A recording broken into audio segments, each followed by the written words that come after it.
So we work with tuck shops around food safety, menu planning and nutrition. And we also do a lot of things in primary school and high school classrooms. So I've been to some of your schools in the classrooms as well to chat to the teachers and the students, which is really nice. One of my favourite things to do when I'm not in the tuck shop.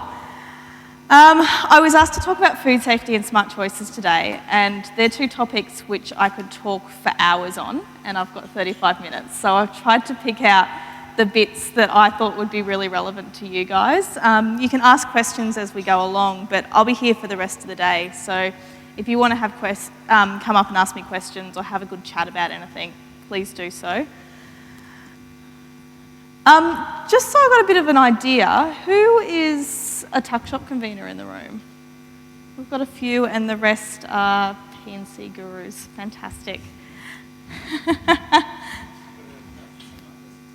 Who else have we got? A non-guru. Oh, but you'll be gurus by the end of the day. Well, that's the aim anyway. I'm going to talk about smart choices today, that it is mandatory and there's some things that schools have to do, and that is avoiding the red zone. I'm just briefly going to touch on reading food labels. I will talk about the fact that smart choices is mandatory across the whole school community, and that's not just a P&C responsibility, but also a responsibility of the school. And we'll chat about food safety in the tuck shop as well, which I get lots and lots of questions on. I hope you've all heard of Smart Choices. Yes, good. So Smart Choices was released in July 2005, and although it was originally intended to be a voluntary policy, it did become mandatory in government schools in January 2007. So it's been mandatory for a fair while now. It is strongly encouraged in non-state schools, but it is not mandatory in non-state schools, which can be a source of great frustration to many state schools who are doing the right thing. But all schools have a responsibility to be following the Smart Choices guidelines. It goes across the whole school community, so it's not just the tuck shop, and it's not just the responsibility of the school tuck shop convener to make sure that the school is compliant with Smart Choices. It applies to vending machines, it applies to any sort of school event where food is supplied by the school or by the P&C to students. Fundraising activities, sports days, swim clubs run by the school, school excursions and camps where the school provides the food, so not an outside provider, but the school provides the food. And it applies to classroom rewards as well. It doesn't apply to situations where parents supply the food to students, so we don't enforce Smart Choices on lunch boxes or anything like that. So there's lots of things here that a P&C doesn't have control over as well. So school principals should be well and truly across Smart Choices. What exactly is mandatory about Smart Choices? So I'm just going to jump forward. Smart Choices splits foods into three categories: green, amber and red. It's a traffic light system. Foods that fit in the green category we should be having plenty of, and they're encouraged as the main foods we should be having in our diet. So they're the foods that sit within the healthy eating pyramid or the healthy eating plate.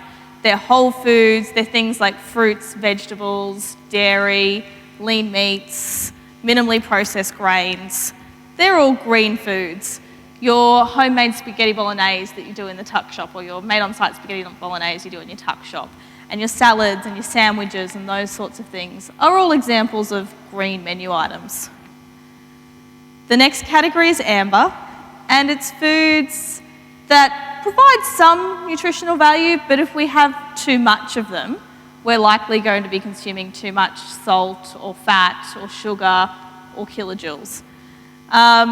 Foods that sit in this category are some pies, some chicken nuggets, fruit juices, some drinks with added sugar in them.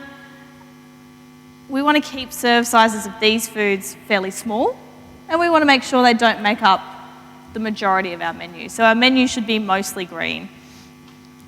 And then lastly, there's these red foods. And I'll go into more detail about these red foods.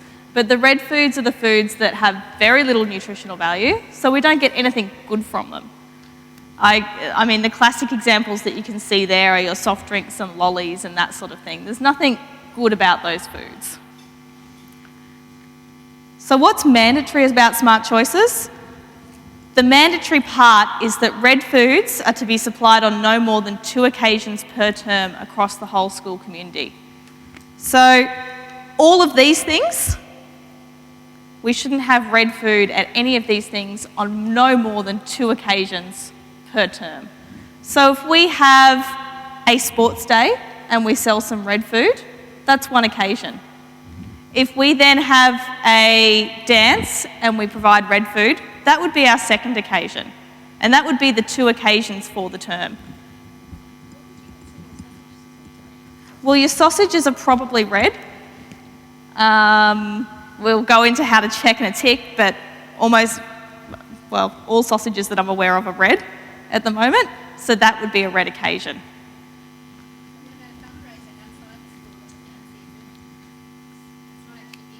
Oh, so you're not providing food to students? No, so it wouldn't count. So smart choices apply. So if you're at Bunnings, doesn't count. Don't panic. Sorry, I can't see who's asking me the question. Oh, Jocelyn.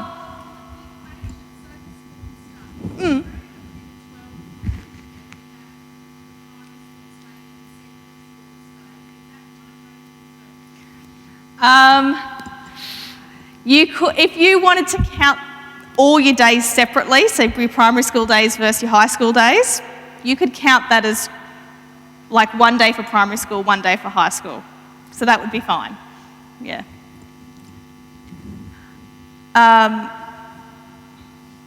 You can still go to Bunnings, don't panic. We won't take that away from you. The other interesting thing, and I get a lot of phone calls about this, and I personally can't do anything about this. This is where you need to go chat to your principal, is that classroom rewards count as well. So teachers shouldn't be handing out red foods in the classroom because that is definitely not in line with the Smart Choices policy. So how do we avoid the red zone? Because if we can only have red foods on 2 occasions per term, we can't have them on the tuck shop menu, because the tuck shop is open on far more than 2 occasions per term. These are foods that are always red and should never be on tuck shop menus. If we've got these foods on tuck shop menus, we're not compliant with Smart Choices. So any sort of soft drink or energy drink is red. Anything that's deep fried is red. It's automatically red. We don't assess it. If it's deep fried, it's red. Any sort of confectionery is red. And I've got a couple up here which I see in tuck shops because people don't think of them as confectionery. So these little jelly things, jelly tubes and cups and that sort of thing, they're confectionery and they're red. Jelly is red. Jelly by itself is red. Yep, jelly by itself is red. If we make it more than half fruit, so if we made it like 60% fruit, 40% jelly, it's amber. So you can do your little fruit and jelly mixes. Or or jelly and custard. So if you went 60% custard and 40% jelly, it's amber. Yeah.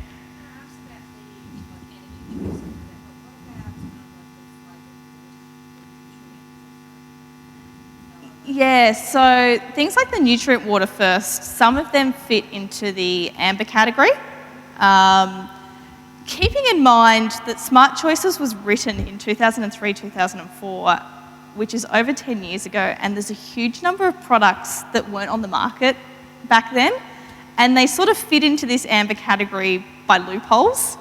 And just because they're amber doesn't mean I agree and think they should be amber, but things like your nutrient waters, if they're small enough size, they'll often be amber, and the LOLs and Glees and that sort of thing, because they're technically deionized apple juice and that sort of thing, they fit into this amber category at the moment, as much as it breaks my heart, because they're pretty much just soft drinks in disguise. The other thing I see tuck shops do, they don't realise it's red, is licorice is red. It's a lolly. Ovaltinis are red. I see them quite a lot. And cough lollies are red. Yeah, I see cough lollies on the menus too. Something as well, in terms of classifying something as being on the menu, if Yeah. it's just in the cafe, because like this high school is, Yeah. I would call it more like a cafe, Yeah. really, sort of like a uni Yep. cafe. Yep. Anything that's in there is on the menu. Anything that's in there is on the menu. So we can't say, oh, if we don't write it on the paper menu, it doesn't count. If it's in there, it counts.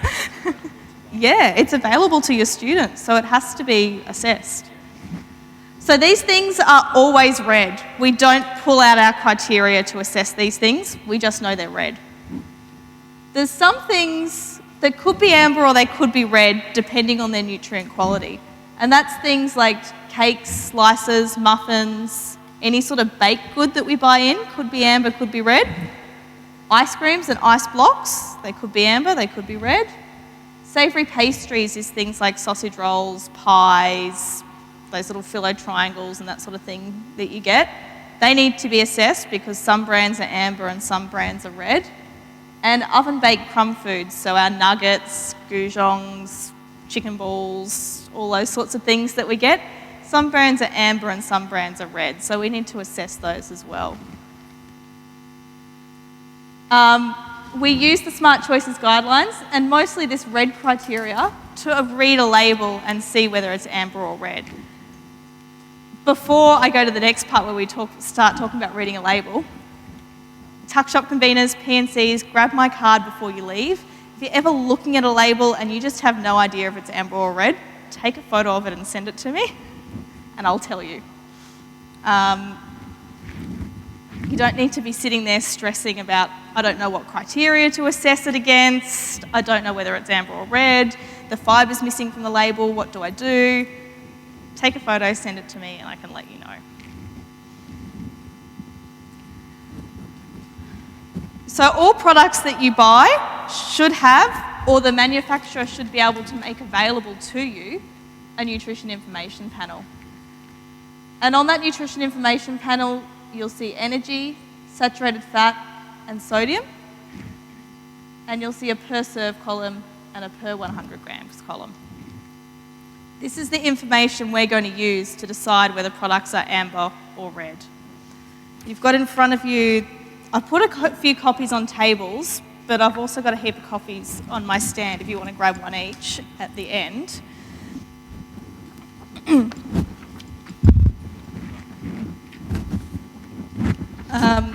This is the criteria that we're assessing against.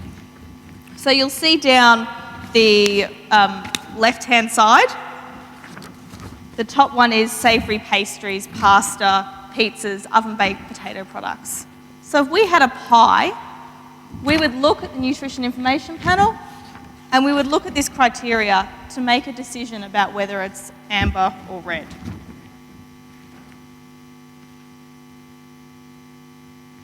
So we're looking at this here. We've got kilojoules per 100 grams. And this says that if the kilojoules per 100 grams is more than 1,000 kilojoules, then it's red. If the saturated fat per 100 grams is more than 5 grams, then it is red.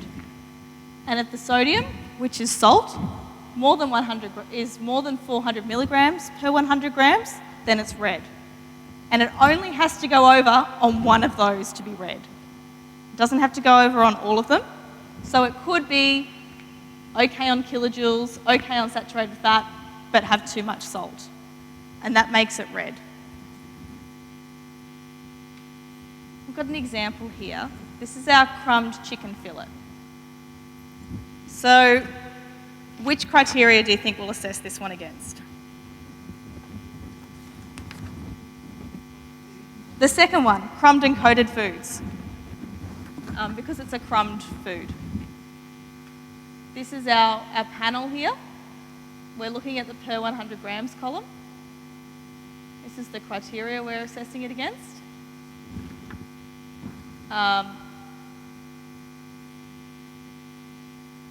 So it has less kilojoules than 1,000 kilojoules, so it's okay there. It has less than 5 grams of saturated fat, so it's okay. And it has less than 700 milligrams of sodium, so it's an amber food.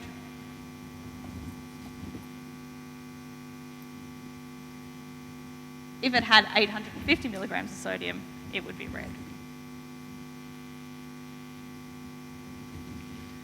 Hot foods, all those hot foods, our pies, our chicken, all of that sort of thing, we assess per 100 grams. As soon as we get to snack foods, so things like ice blocks, ice creams, savoury snack foods like muffins, savoury snack foods like bars, sugar sweetened drinks, ice blocks, we assess per serve, not per 100 grams. Just to keep you on your toes, we do these ones per serve. So if we had an ice block, we would want to have less than 300 kilojoules per serve and less than 100 milligrams of sodium per serve for it to be amber. Okay? I can see a few glazed eyes like, oh, do I have to go back and check all these products in the tuck shop?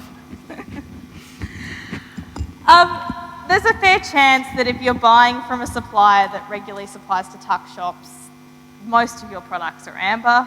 Your tuck shop convener is checking these things, and everything fits within these guidelines. But anytime you get a new product in the tuck shop, even if the supplier says that it's amber, even if on the packet it says it's amber, you need to check that it is actually amber and not red. Because there are plenty of circumstances where suppliers just flat out lie to tuck shop conveners. I got a nod there. Yeah. Yeah.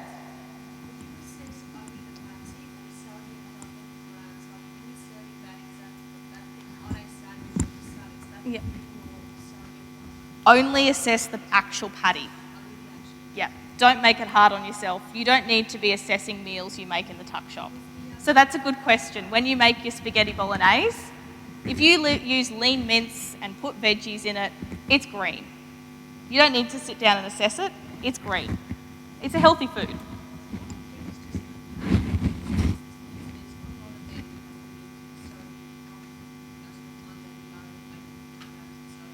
With the ham? Yeah, ham's a bit of a tricky one. Ham we usually just call flat out amber all the time, because if you think about how you serve that ham, like you don't just give a bag of ham to the child. It's usually on a sandwich with some salad, that sort of thing. So that's a good thing. Yeah. Yeah. No. And actually, under Smart Choices, you don't need to assess for ham. It's just amber all the time. In other states, other state policies, so ACT, New South Wales, Victoria, they ask conveners to assess a lot more products. And there's a lot more criteria to look at. Yeah. Oh, you don't need to assess ham. It's just amber. Yeah. Yes, if we make it a meal with a salad on a sandwich, we'd call that a green menu item. Yeah.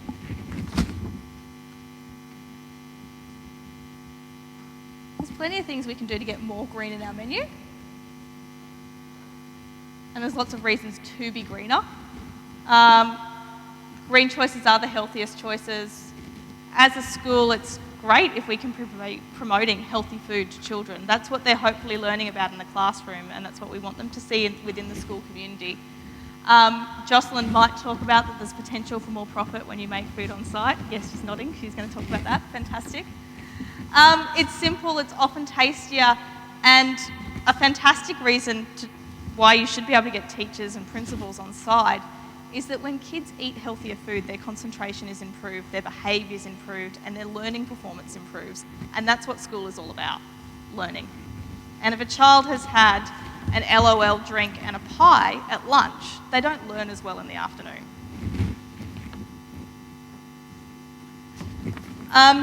Some common things I see when I do menu assessments, I'm just going to run through them quickly because I don't want to use up all my time.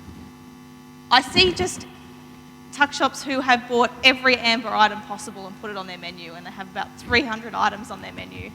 And they have, you know, their chicken chippies, their chicken nuggets, their chicken garlic balls, their chicken goujongs, and they've just got this massive array of amber foods. And there's really makes no sense operationally to have that many amber products. A really simple way to decrease your amber range is just get rid of foods that are sort of like each other and serve one of those options. Same with chips. So this is an actual range I saw in a tuck shop last week. They had Red Rock Jelly chips and Jumpies and veggie chips and noodle snacks and corn toast and pretzels. And it was just like a wall of chips in front of me. And that doesn't send the right message to children either. I often talk about light amber versus dark amber. So it's really hard when we're putting foods into just 3 categories. Because within that amber category, we have full fat milk and juice, and we also have pies, sausage rolls, and chicken nuggets. And there's clearly, within that one category, better amber foods and worse amber foods. And a lot of schools get really caught up in their percentages, and they want to be 100% green, or they want to be 90% green.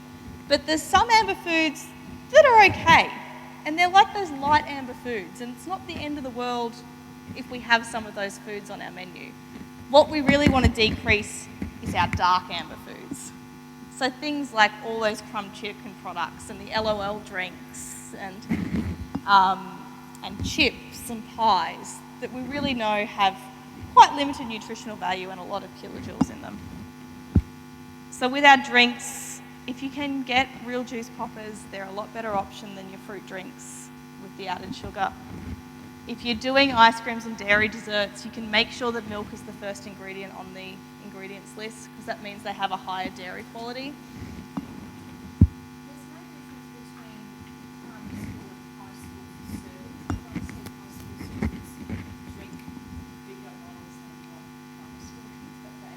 There's no particular criteria. With fruit juices, I always recommend in both primary schools and high schools that from a health point of view, you limit the serve size to no more than 250 mils, because no one needs more juice than that. Milk sizes in primary schools, you probably want to limit to about 300 mils, and high schools 600 mils. I don't like it when I see the big 1 litre ones or the 1.5 litre ones. But that's just me as a dietitian saying that. That's not the Smart Choices criteria. There's no. Yep. Yeah. That's all right. We can green up our amber. I think I was talking to someone about this before. We take all our crumb chicken products and our crumb fish fingers and that sort of thing.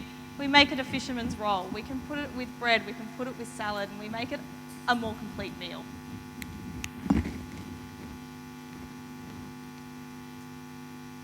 Go and grab our greening scale fact sheet when I'm done as well, because it runs through a whole heap of different ways that you can make those typically amber and red products a little bit greener.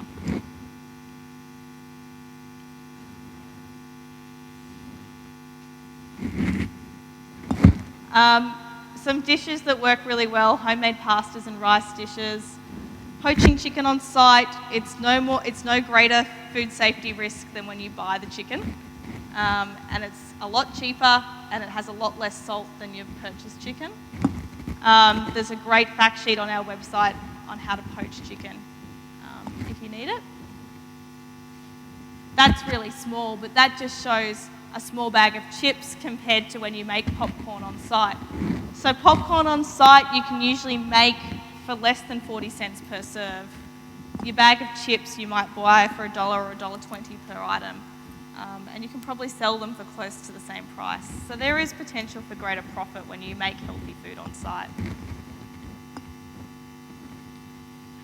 I'll skip over classroom rewards because we talked about that. But very quickly, if you're planning occasions, you need to keep in mind no more than 2 red occasions per term. So someone needs to be keeping a register of the red occasions, whether that's the P&C or the principal or school admin. The principal's reporting at the end of the year on whether you're compliant with Smart Choices or not. They absolutely could lie. Whoops, that got very loud, sorry. They absolutely could lie. The only way that it is really enforced at the moment is if a member of the community was to report to the department that they were non-compliant. And there are people within the department that you can report to. and they will follow up with principals and work with the school to make them compliant. But they're not coming. You're quite right. No one's coming out and checking. But anyone can, for want of a better term, dob in a school for doing the wrong thing.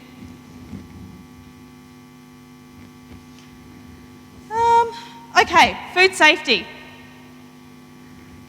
We've got all state schools here today, so you're probably aware that you don't need a food business licence, unlike your non-state counterparts and other food businesses.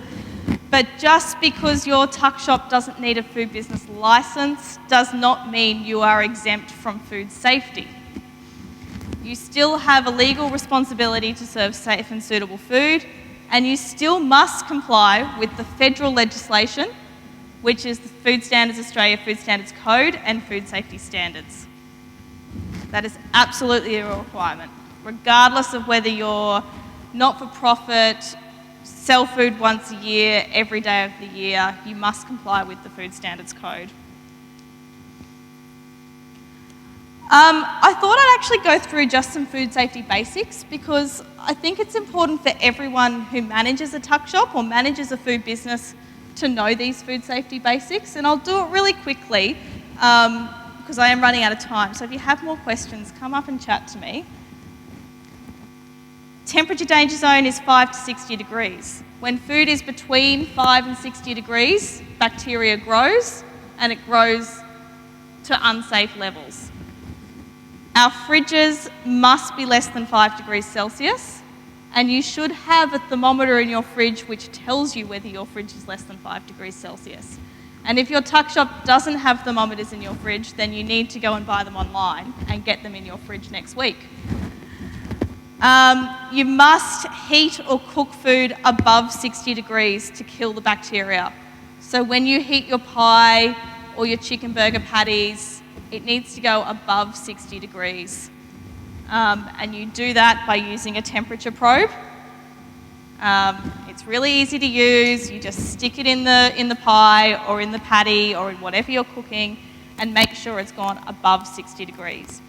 Then you clean and sanitize the probe. You don't keep using that probe for the next week in all of your food.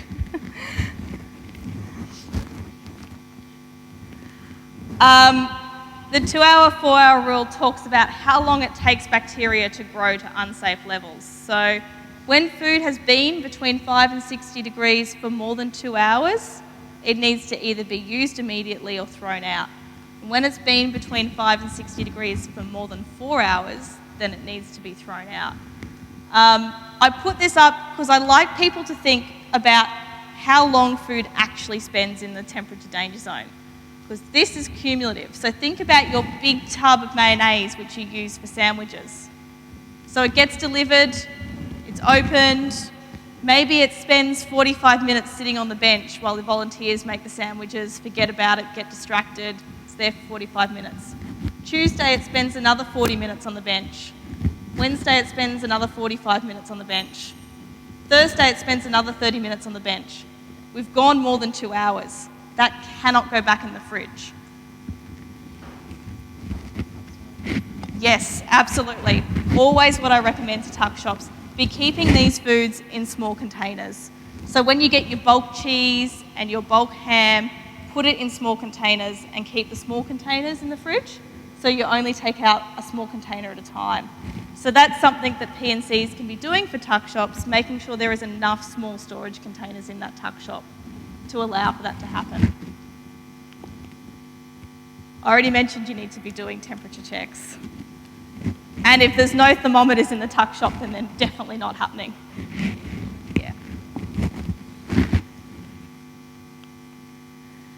Hand washing facilities. So this is what you should have in your tuck shop. And if you don't, it'd be nice to be looking at grants to be getting proper hand washing facilities. So there needs to be a separate hand washing sink that's dedicated to washing hands and arms.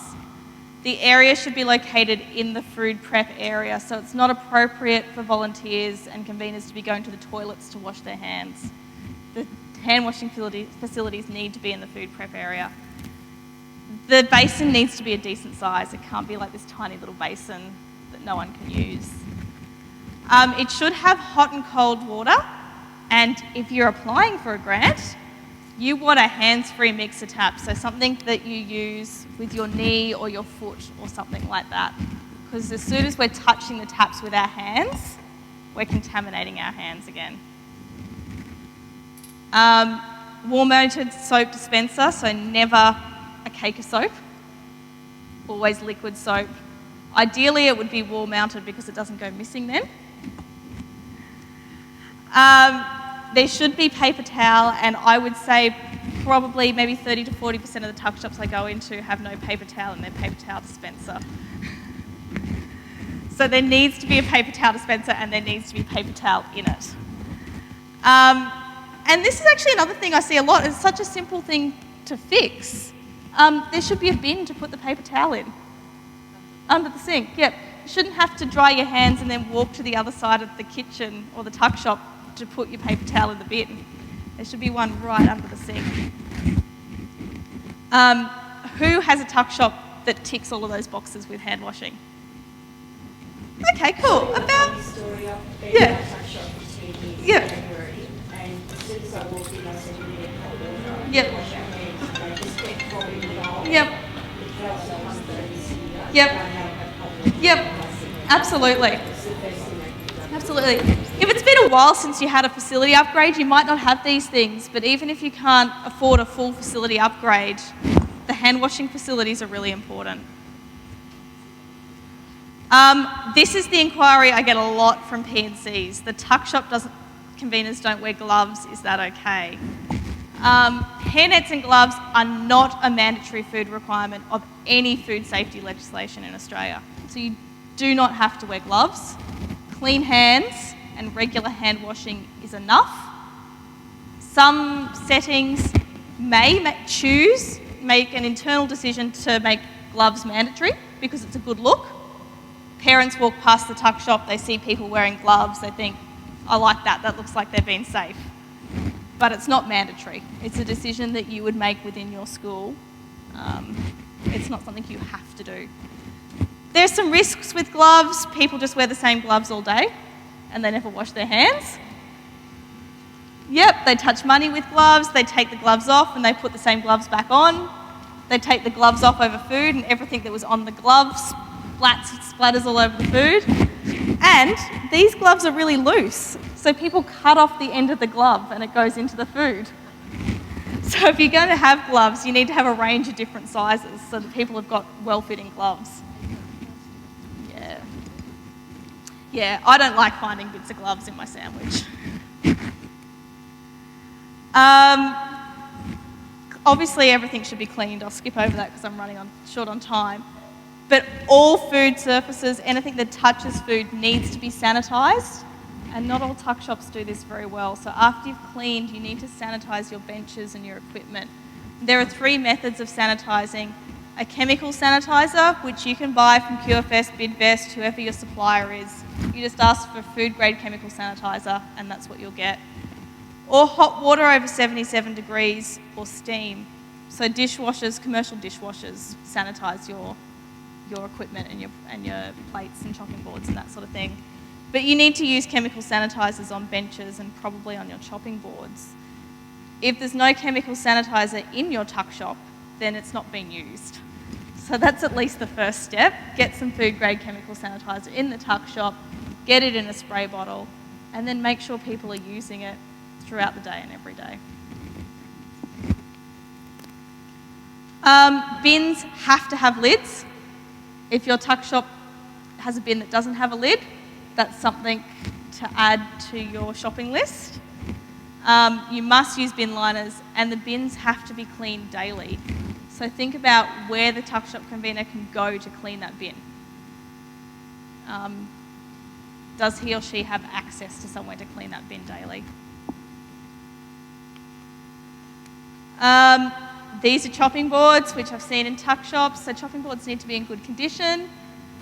When they're looking like this, so we've got all cuts and scratches on them, bits of plastic goes in food, they're harder to clean and they need to be replaced. you could turn them over, but the other side's going to get looking like that too. Look, I've been in tuck shops where I'll say to the convener, when was the last time you got new chopping boards? And they can't remember, and they've been there for years. Yeah. Oh no, they like me coming in. I'm very nice. Those sort of things need to be replaced, and that's something as well that PNCs need to be thinking about. Some things for our PNCs to think about. When was the last time your convener received food safety training? Has it been recently? As an employer, you probably have an obligation to provide training around all of these things. And you can't ask someone to do something that they don't know anything about. Do conveners know who to ask when they need new equipment? So that chopping board example, or the rubbish bin, that sort of thing, or the paper towel not being filled up. Who do they go to, and who do they make that happen? Because that's a food safety issue that needs to be fixed ASAP. Last thing to think about, do all food handlers receive a food safety orientation when they enter the tuck shop? So do your volunteers get a food safety orientation? Jocelyn, do you have a little orientation checklist in your guide? Yes, fantastic. So Jocelyn, who's talking later, has an induction and orientation checklist in her guide, and food safety is included on that, isn't it? Awesome. So that's a good go-to point if you're thinking about food safety orientation for all of your volunteers who come into the tuck shop. Yeah. Yeah. Yep. So you can ask them to do online training. So there's the Alert training, which is free through council websites. You can get the booklets, so information from like Jocelyn's and the canteen's book. You can put together your own. There's heaps of things you can do. Did I see someone waving a hand at me before? Yes. I'm Alert. So what city council area are you in?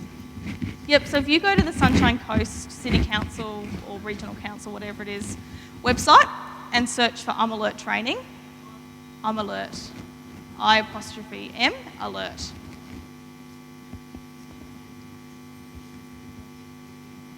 Yeah, the good thing about the Alert training is you can do part of the training or all of the training. So all of the training takes about an hour and a half, but you can, if you sit down and do it yourself and think about what your food handlers have to know.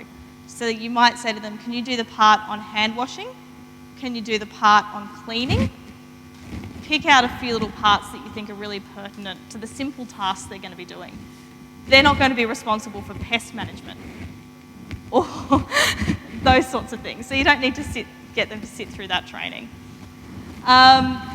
Our organisation, NAQ Nutrition, also runs food safety training. It's quite common for me to visit school tuck shops and do small group training within the tuck shop. So it'll be the convener and maybe 8 or 10 of your regular volunteers, and we'll do it, or less. That's the maximum. 2 or 3 is also good. We do it in the tuck shop. So we'll sit around in the tuck shop, go through everything, and it's good because we can jump up and look at things as they come up. Depends on whereabouts you are. So it's $330 for the actual training for the group, and then travel is on top of that. So the travel is dependent on whereabouts you are. How do you know if you're doing the right thing? Just watching. Just hanging out in the tuck shop, doing something else, not making it obvious that you're watching, and just watch what people do. Other observations. So if you can't find the probe thermometer, then one isn't being used. If there's no paper towel in the paper towel dispenser for days on end, then paper towel's not being used. If you ask where the chemical sanitizer is and it's at the very back of the cupboard and there's a heap of other stuff in front of it, it's not been accessed recently. All of those things should give you an idea that stuff isn't happening as it should be. Actually make some time to sit down and discuss food safety. So when you meet with conveners or when conveners and PNCs are meeting, chat about what you need. Are there food safety issues that need to be addressed that just aren't being addressed? have a policy, and do little mini audits. So there are plenty of little mini audit tools that you can get on either our website or other websites, which are really nice best practice. You can keep them for your records to show that you're doing little internal audits around food safety.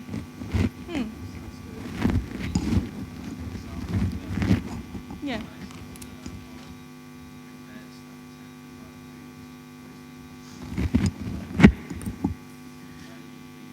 I'm not aware of any major food safety issue in a school tuck shop to date. Oh, yes. Oh, there's plenty. There's plenty. So things like the convention centre, which I think, was it the chicken or the eggs? Yeah, that was the principals' conference. Yeah. I have a feeling it might have been the chicken. And see, that's an example of, was it the convention centre's fault or did they get delivered dodgy products? And this lady over here talked about keeping records. When you keep records, you keep a record that your fridge is less than 5 degrees, that you cooked at more than 60 degrees, that you provided training to your staff around food handling and that you did the right thing. And if there's a food poisoning incident, you've got those records to say, I did the right thing. Maybe something happened to that food before it got to the tuck shop. Maybe when the sushi was being made back at the local sushi place, they didn't do the right thing. But from the point that I've got it, I've taken care of it. And records help you prove that. There are so many templates. Jocelyn's got some templates. We've got some templates. Queensland Health Food Safety website has a heap of templates that you can just copy and paste and make them work for you. Yeah, you can, Jocelyn. I've been in schools where I've written my name in the rack book and come back a week later and found it. I go to schools where there's black mould that's growing all over the seals. And what I tell everybody is that food safety is exactly like workplace health and safety. We're all responsible. And I also say to people, you need to do food safety because if a child gets sick and dies, we need to be able to sleep at night and know that we've done the right thing. So whilst having a lid on a bin and the gloves and all that doesn't seem that major, when they're going through, when the coroner's going through something and we're getting big crosses in our boxes where we should have had ticks, we're all, we're just left out to dry. And serious food poisoning does kill people. Absolutely. People died, people spend may still be a principal in hospital from the conference. Last I heard there was. Yep, I'm getting nods. So that conference was a while ago now and there is still a principal in hospital. It is serious. Absolutely, it's serious. And as for the training, I send every convener at every school that I go to training with Nutrition Australia. I've done food safety courses, about 8 now I think. I've done the online, I've done them with other organisations. They're the best one. You get you get this face-to-face networking and you also build up a relationship with Amelia. I ring Amelia all the time on questions. I do food safety, I do smart choices, but I still don't know the answers to everything and she does, so it's a good course to do. Thanks, Jocelyn. That's a pretty good wrap. I ring Jocelyn and ask questions too. We ask each other questions. People are approaching me. I need to finish. I am done. Very quickly, you can subscribe to our subscription service for free. You don't need to pay anything. Jump on www.foodsmartschools.org. You get a newsletter every second month and then you can sign in and access all our fact sheets.